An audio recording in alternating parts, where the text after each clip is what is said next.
नमस्कार साथियों, स्वागत है आप सभी का आविष्कार आईएएस एकेडमी पर। मैं इंजीनियर लोकेन चौधरी आप सभी का हार्दिक अभिनंदन करता हूं। दोस्तों, आज हम बात करने जा रहे हैं दुनिया की एक बेहतरीन टेक्नोलॉजी से बने जेट विमान की, यानी एक ऐसा जेट विमान जो 12 मैक की गति से उड़ान भरेगा। 12 मैक का मतलब यानी ध्वनि से 12 गुना तेज स्पीड से ये उड़ान भरेगा। इसका मतलब ये हुआ, अगर आप आंकड़े देखें तो 14,815 किलोमीटर की रफ्तार से ये उड़ान भरेगा। ये अपने आप में एक ऐसा लगता है कि अकल्पनीय है, यानी अभी तक ऐसा कुछ हुआ नहीं है, लेकिन ये होने जा रहा है। तो आज हम इसी पर बात करने जा रहे हैं। और सबसे महत्वपूर्ण बात यह है कि ये जो विमान है ये हाइड्रोजन फ्यूल से संचालित होगा। हाइड्रोजन फ्यूल का दुनिया में बहुत कम उपयोग हुआ है, लेकिन जो साइंटिस्ट हैं वो लगातार इस पर लगे हुए हैं। हाइपरसोनिक जेट है, हाइड्रोजन फ्यूल से चलेगा। ये दोनों ही कॉम्बिनेशन अपने आप में यूनिक है। तो आज इस टेक्नोलॉजी के बारे में बात करेंगे कि कौन सी कंपनी है जो इसके बारे में बात कर रही है। हाँ, एक इसमें जो इंपॉर्टेंट चीज है वो है स्क्रैमजेट इंजन, जिसका नाम रखा है स्पार्टन। स्पार्टन इंजन जो कि अपेक्षाकृत बहुत ज्यादा तीव्र गति से ईंधन को जलाकर थ्रस्ट पैदा करता है। तो ये पूरी टेक्नोलॉजी क्या है और कैसे डेवलप होने जा रही है, इस पर हम चर्चा करेंगे। ठीक है, चैनल पर बने रहिएगा, चैनल को सब्सक्राइब कीजिएगा। बहुत ही महत्वपूर्ण और रोचक टॉपिक है, समझने का प्रयास करें। देखिए, 12 times the speed of sound, यानी ध्वनि की तुलना में 12 गुना तेज। A look at the world first hypersonic jet powered by hydrogen fuel, यानी ये दुनिया का पहला हाइपरसोनिक जेट है जो कि हाइड्रोजन फ्यूल से संचालित होने वाला है। ये जो हाइपरसोनिक जेट है इसको ऑस्ट्रेलिया की एक कंपनी है जिसका नाम है हाइपरसोनिक्स। हाइपरसोनिक्स जो कि वहां से आपको मिल रहा होगा। मैं आपको पहले ही बता दूं हाइपरसोनिक किसको कहते हैं। देखिए, एक चीज होती है सुपरसोनिक। सुपरसोनिक का मतलब है अगर कोई भी व्हीकल 1 से 5 मैक की स्पीड में चलता है। मैक का मतलब होता है ध्वनि की चाल के बराबर। तो 1 से 5 मैक के बीच में चलता है तो उसको कहते हैं सुपरसोनिक। और 5 मैक से ज्यादा चलता है तो उसको कहेंगे हाइपरसोनिक। 5 मैक से ज्यादा कितना भी हो सकता है, 6 मैक, 7 मैक, कितना भी हो सकता है। तो यहां पर जिस विमान की हम बात कर रहे हैं, जिस जेट की बात कर रहे हैं, वो 12 मैक बताया जा रहा है, जो अब तक सबसे हाईएस्ट स्पीड है। हालांकि देखिए, जैसे कि इंटरनेशनल स्पेस स्टेशन है, वो अंतरिक्ष में चक्कर लगा रहा है तो उसकी स्पीड लगभग 22 मैक के आसपास मानी जाती है, लेकिन वो अंतरिक्ष में है। यहां पर ये हाइपरसोनिक जेट जो है ये वायुमंडल में, यानी एक जहां पर डेंसिटी है एयर की, वहां पर उड़ान भरेगा। वायुमंडल में उड़ान भरने पर और स्पीड पकड़ना 12 मैक की, वो अपने आप में बहुत यूनिक कॉम्बिनेशन है। जो कंपनी है जिसका नाम है हाइपरसोनिक लॉन्च सिस्टम HLS, और ये ऐसा जेट विमान बनाने जा रही है जो हाइड्रोजन फ्यूल से संचालित होगा, 12 गुना तेज स्पीड से, यानी मैक 12 की रफ्तार से उड़ान भरेगा। अब बात यह है कि क्या ये हवाबाजी है, यानी बनाने जा रही है, या बन चुका है, या बनने वाला है। देखिए, इसके दो जो पहले यानी जो अर्ली स्टेज वाले जो विमान हैं, जेट हैं, वो उनके परीक्षण हो चुके हैं और तीसरे वाले की घोषणा की गई है। बहुत बड़ा प्रोजेक्ट है, $46 मिलियन का ये प्रोजेक्ट है। और ऐसा प्रोजेक्ट अगर ये सक्सेसफुल रहता है, जिसके चांसेस बहुत ज्यादा है क्योंकि जो इन्होंने अभी तक काम किया है उसमें पूरी सफलता मिली है, तो अगर ये सक्सेसफुल रहता है तो इसका मतलब रफ्तार की दुनिया जो है वो बदल जाएगी। रफ्तार, इतनी रफ्तार की जिससे आप ये मान के चलो लगभग 200-250 किलोमीटर प्रति मिनट की रफ्तार से विमान चलेगा। 1 मिनट में 200-250 किलोमीटर। तो यहां पर देखिए, ये कंपनी जो है ब्रिस्बेन में है, ब्रिस्बेन ऑस्ट्रेलिया में।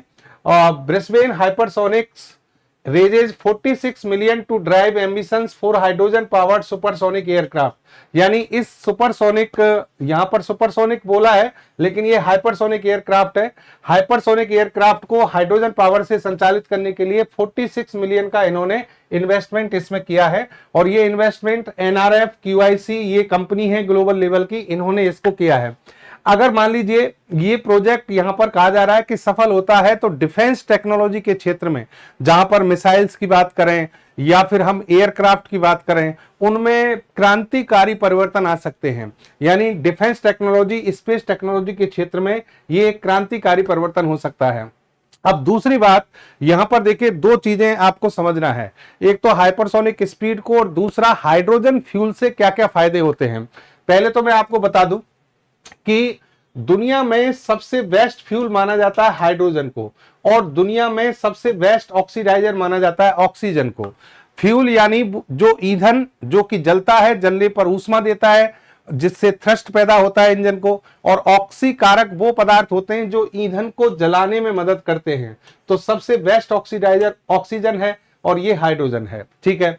क्रायोजेनिक तकनीक, जो क्रायोजेनिक इंजन बनाए जाते हैं जनरली, जिनका हम उपयोग रॉकेट में करते हैं, वहां पर हाइड्रोजन क्योंकि गैसीय अवस्था में होती है और सबसे हल्की गैस है, तो गैस अवस्था में हाइड्रोजन का ईंधन के रूप में उपयोग नहीं किया जा सकता। तो हाइड्रोजन को हम तरल अवस्था में लाते हैं और ये -253 डिग्री सेंटीग्रेड पर तरल अवस्था में आती है, और इसी तरह ऑक्सीजन -183 डिग्री सेंटीग्रेड पर तरल अवस्था में आती है। दोनों को तरल अवस्था में लाकर जब उपयोग किया जाता है तो इसी को कहते हैं क्रायोजेनिक तकनीक। ठीक है। लेकिन ये जो क्रायोजेनिक तकनीक में जो क्रायोजेनिक इंजन है, ये बहुत महंगे होते हैं क्योंकि इन ईंधनों को गैसीय अवस्था से इतने कम तापमान पर तरल अवस्था में लाना और इनका उपयोग करना बड़ा मुश्किल काम होता है। तो वैज्ञानिकों ने इनसे भी एडवांस इंजन बनाए जिनका नाम है रामजेट इंजन। रामजेट इंजन में ईंधन तो भेजा जाता है, ईंधन यानी हम पृथ्वी से भेजते हैं रॉकेट वगैरह में, लेकिन ऑक्सीकारक ये रामजेट इंजन खुद वायुमंडल से ले लेते हैं, वायुमंडल से ऑक्सीजन लेते हैं, उसको इस टेम्परेचर पर कन्वर्ट करने की अगर आवश्यकता पड़े तो कर भी सकते हैं, नहीं तो डायरेक्ट इस ऑक्सीजन से एयर, इनको कहते हैं air breathing propulsion system. Air breathing यानी वायु श्वसन प्रणाली, प्रणोदन प्रणाली, यानी इसी ऑक्सीजन से फ्यूल को जला देते हैं ये, और इससे इनको इन जो इंजन है उनको थ्रस्ट मिलता है। रामजेट इंजन सुपरसोनिक स्पीड पर ईंधन को जलाते हैं। अगर इसको और ज्यादा स्पीड पर जलाया जाए, हाइपरसोनिक स्पीड पर जलाया जाए ऑक्सीजन की उपस्थिति में, तो वही कहलाता है स्क्रैमजेट इंजन, वही कहलाता है स्क्रैमजेट इंजन। और रॉकेट वगैरह में इसका खूब उपयोग आजकल किया जा रहा है। भारत क्रायोजेनिक इंजन भी बना चुका है, भारत रामजेट इंजन बना चुका है, भारत स्क्रैमजेट इंजन भी बना चुका है, यानी तीनों तकनीकें भारत के पास में हैं। हालांकि क्रायोजेनिक तकनीक जो है वो हमारी प्रैक्टिकली व्यवहारिक रूप से हम उसका उपयोग कर रहे हैं। रामजेट इंजन और स्क्रैमजेट इंजन जो है वो अभी प्रैक्टिकल के तौर पे, रामजेट इंजन का तो फिर भी जैसे मिसाइलों में उपयोग किया जा रहा है, लेकिन उसमें विदेशी सहायता भी ली जा रही है, रूस की सहायता ली गई है। ठीक है। तो हाई स्पीड के लिए इन इंजनों की आवश्यकता पड़ती है। तो सुपर कंबस्टन रामजेट इंजन जो है, स्क्रैमजेट इंजन, यही इंजन यहां पर है जिसे स्पार्टन इंजन कहा गया है। लेकिन ये स्पार्टन इंजन 12 मैक की स्पीड से विमान को स्पीड दे रहा है, 12 मैक। इसका मतलब इसमें जो ईंधन जल रहा है ऑक्सीजन की उपस्थिति में वो बहुत तीव्र गति से जलेगा। तो एक तो फायदा ये हुआ कि साहब हाई स्पीड गेन कराता है ये इंजन। दूसरा, हाइड्रोजन फ्यूल। देखिए, हाइड्रोजन फ्यूल को दुनिया में सबसे अच्छा क्यों माना जाता है? पहली बात तो यह है कि हाइड्रोजन आसानी से उपलब्ध है, आसानी से। ब्रह्मांड में सबसे ज्यादा पाई जाने वाली गैस हाइड्रोजन गैस है। पृथ्वी पर समुद्र की जो जल है उससे हम हाइड्रोजन को आसानी से वैद्युत अपघटन के द्वारा प्राप्त कर सकते हैं। ऑक्सीजन वायुमंडल में मौजूद है तो यहां से ये ले लेते हैं इंजन, तो अवेलेबिलिटी हो गई। दूसरी बात यह है कि हाइड्रोजन की जो प्रति ग्राम ईंधन को जलाने पर जो ऊष्मा प्राप्त होती है वो कंपैरेटिव बाकी के फ्यूल से सबसे ज्यादा प्राप्त होती है। यानी हाइड्रोजन जब ऑक्सीजन की उपस्थिति में जलता है और उसके 1 ग्राम का कंपेयर हम दूसरे ईंधन से करें उनके 1 ग्राम से, तो यहां सबसे ज्यादा थ्रस्ट मिलेगा, हीट मिलेगी, ऊष्मा मिलेगी, ऊष्मा ऊर्जा से थ्रस्ट पैदा होगा। तो कहने का मतलब दूसरा पॉइंट ये सबसे बेस्ट है। फिर तीसरी बात यह है कि ये पॉल्यूशन लेस यानी प्रदूषण रहित ईंधन है। प्रदूषण रहित ईंधन कैसे है? क्योंकि हाइड्रोजन ऑक्सीजन जब आपस में मिलते हैं तो हाइड्रोजन जब जलता है ऑक्सीजन की उपस्थिति में तो यहां पर जो हीट मिलेगी वो जल वाष्प के रूप में मिलती है, स्टीम के रूप में। तो इससे किसी प्रकार का पॉल्यूशन नहीं होता, CO2 एमिशन 0 होता है। यानी ये पर्यावरण हितैषी तकनीक है। यहां पर CO2 देखिए आप, 0% CO2 का उत्सर्जन होगा, समझ गए? तो HLS यानी जो हाइपरसोनिक्स लॉन्च सिस्टम कंपनी जो है वो इसी प्रक्रिया पर काम कर रही है, स्क्रैमजेट इंजन पर काम कर रही है। और ये स्क्रैमजेट इंजन के बारे में ये कह रहे हैं कि जब हाइपरसोनिक और हाइड्रोजन फ्यूल दोनों एक साथ साथ में आएंगे तो फिर ये क्रांतिकारी परिवर्तन हो सकता है। यहां पर देखिए आप, हाइपरसोनिक वाहन या तो रॉकेट चालित या केरोसिन या अन्य हाइड्रोकार्बन ईंधन से चलने वाले स्क्रैमजेट रहे हैं। अभी तक यानी इस तरीके से उपयोग करते हैं, लेकिन अब इसे हाइड्रोजन के साथ प्रयोग करें तो ये अपने आप में यूनिक है। हाइपरसोनिक बताता है कि उसके इंजन उच्च मैक के लिए हाइड्रोजन ईंधन वाले हैं और हरित हाइड्रोजन का उपयोग करते समय केवल H2O उत्सर्जन करते हैं, यानी जो इसमें अवशेष बनेंगे ईंधन के जलने के बाद में वो H2O जलवाष्प के रूप में होगा और इससे किसी प्रकार का प्रदूषण नहीं होगा। स्क्रैमजेट इंजन, जिसे स्पार्टन के नाम से जाना जाता है, को सार्वजनिक सामग्री में 3D प्रिंटिंग पुनः प्रयोज्य बिना किसी गतिमान पुर्जे के मैक 12 तक पहुंचाने में सक्षम है। यानी ये 3D प्रिंटिंग तकनीक से स्पार्टन इंजन बनाया गया है, जो स्क्रैमजेट इंजन का एक प्रकार है। और पुनः प्रयोज्य का मतलब है कि रीयूजेबल है, इसका बार बार उपयोग किया जाएगा। तो यानी ये जो जेट है वो एक बार उपयोग में नहीं होगा बल्कि बार बार उपयोग लिया जाएगा। यहां पर मैं आपको इस इंजन की कार्यप्रणाली देखो इस तरीके से होती है। यहां से ऑक्सीजन जाती है हवा में, जब ये चलेगा जेट तो इसमें स्क्रैमजेट लगा होगा, यहां से आगे से ऑक्सीजन इसमें प्रवेश करेगी, यहां से फ्यूल इसमें भेजा जाएगा। फ्यूल क्या है? Oxygen, hydrogen. हाइड्रोजन जो है जब इसमें जाएगी और ऑक्सीजन से टकराएगी तो ये दोनों जलेंगे, इससे जलवाष्प बनेगी H2O के रूप में और इंजन को थ्रस्ट मिलेगा। साथ में जलवाष्प जो है वही अवशेष के रूप में बाहर आएगी नोजल से। तो कहने का मतलब यहाँ किसी प्रकार का कोई प्रदूषण नहीं होगा। ये कंपनी के द्वारा बनाए गए 3 इंजन हैं, जैसे कि डार्ट AE और VISR और स्पार्टन। ये सबसे लास्ट एडवांस इंजन है। अभी इसका परीक्षण हुआ है, इसका परीक्षण होने जा रहा है, इसका भी परीक्षण होने जा रहा है और स्पार्टन इंजन पर लगातार इन्होंने कार्य कर दिया है, यानी इस पर घोषणा कर दी है और इस पर काम चल रहा है।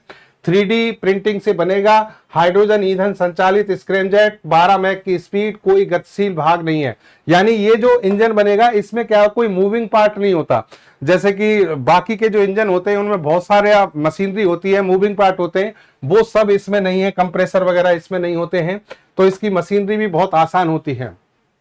1950 से ये कार्य चल रहा है पूरी दुनिया में। 1950 से इस काम को लगातार लेकर चल रहे हैं, यानी हाइड्रोजन का उपयोग कर सके ताकि प्रदूषण रहित इंजन बनाए जा सके। हाइड्रोजन फ्यूल और हाइपरसोनिक जेट को लेकर $46 मिलियन का इन्वेस्टमेंट करके ऑस्ट्रेलिया की इस कंपनी ने यहां ये कार्य शुरू किया है। इसमें NRFC, national reconstruction fund corporation और क्यूंसलैंड इन्वेस्टमेंट कॉर्पोरेशन QIC और कुछ अंतरराष्ट्रीय रक्षा निवेशक जो हैं, इन सभी ने इसमें पैसा लगाया है। यानी 46 मिलियन का जो डॉलर का जो पैसा है वो इन कंपनियों के द्वारा लगाया गया है। देखिए, हाइपरसोनिक कंपनी में फिलहाल 45 इंजीनियर और वैज्ञानिक काम कर रहे हैं। कंपनी के CEO हैं मैट हिल। इन्होंने कहा कि यह निवेश उनके मिशन में भरोसा दिखाता है, यानी इतना बड़ा हमने इन्वेस्टमेंट लिया है तो ये हमारे भरोसे को दिखाता है। एक ऐसा विमान बनाना है जो तेज, ग्रीन और फ्यूल से चलने वाला और बार बार उड़ने योग्य हो, ये यहां पर इनकी तरफ से दावा किया गया है। NRFC के जो CEO हैं डेविड गॉल, उन्होंने भी यही कहा कि डिफेंस हमारी पहली प्राइमरी यानी प्राथमिकता है, डिफेंस प्रोजेक्ट पर काम करना। और ऑस्ट्रेलिया के इस प्रोजेक्ट में जिसमें हमने निवेश किया है, इससे तकनीकी क्षमताएं बढ़ेंगी और अंतरराष्ट्रीय स्तर पर बहुत ज्यादा उपयोगी साबित होगा। स्पार्टन इंजन जो आपको यहां पर दिख रहा होगा 3D प्रिंटिंग तकनीक से ये बनाया है। स्क्रैमजेट तकनीक सुपर कंबस्टन रामजेट प्रकार का इंजन है, कोई मूविंग पार्ट इसमें नहीं है। हाइड्रोजन फ्यूल का उपयोग करेगा, ऑक्सीजन यहां पर ऑक्सीकारक के रूप में काम आएगी और इसी से 12 मैक की स्पीड प्राप्त होगी। यहां पर कार्बन यानी कार्बन आधारित गैसें जैसे CO2 वगैरह सब कुछ शून्य मात्रा में होंगी। हाइपरसोनिक के को फाउंडर हैं chief technology officer doctor Michael smart, जो पहले नासा में वैज्ञानिक थे। इन्होंने कहा कि स्पार्टन एक सिर्फ इंजन नहीं है बल्कि भविष्य की उड़ान है। तो देखिए, इससे बहुत सारी आशाएं हैं, क्योंकि ये जो इंजन है अगर मान लीजिए बन जाता है तो डिफेंस टेक्नोलॉजी में और स्पेस टेक्नोलॉजी में बहुत सारा जो परिवर्तन है, क्रांतिकारी परिवर्तन, वो आ सकते हैं। नासा और पेंटागन जो है, अब सबसे पहले इनकी प्राथमिकता है डार्ट AE जो है उसका जो परीक्षण है उसको सफल बनाना और फिर VISR का जो परीक्षण है उसको सफल करना, क्योंकि ये पूरी तरह से बनकर कंप्लीट हो गए हैं। और उसके बाद फिर स्पार्टन का नंबर है, यानी स्पार्टन जिसकी हम बात करने जा रहे हैं, जो अभी जो इंजन बना है। तो ये थी दोस्तों हाइड्रोजन फ्यूल आधारित स्पार्टन इंजन पर आधारित दुनिया के पहले हाइपरसोनिक जेट की, जो कि 12 मैक की स्पीड से उड़ान भरेगा और बहुत जल्दी ये खबर आपको पॉजिटिव रूप में मिल सकती है। तो इस खबर को हमने इसलिए कवर किया क्योंकि आज पूरी दुनिया में डिफेंस टेक्नोलॉजी के क्षेत्र में, जैसे कि भारत में जद्दोजहद चल रही है एक अच्छे इंजन के निर्माण की। Bharat ramjet engine, scramjet engine, cryogenic engine सब बना चुका है। फाइटर जेट इंजन के लिए भारत में समस्या है। तो फाइटर जेट इंजन जो है वो भी हमारे पास में विकल्प के रूप में हम लगातार काम कर रहे हैं। बहुत सारे देश, बहुत सारे वैज्ञानिक इसमें समर्पण से काम कर रहे हैं। वही समर्पण आज हमने आपको एक बताया है। तो और अच्छी खबर के साथ फिर से मिलेंगे आपसे। जय हिंद, जय भारत, नमस्कार।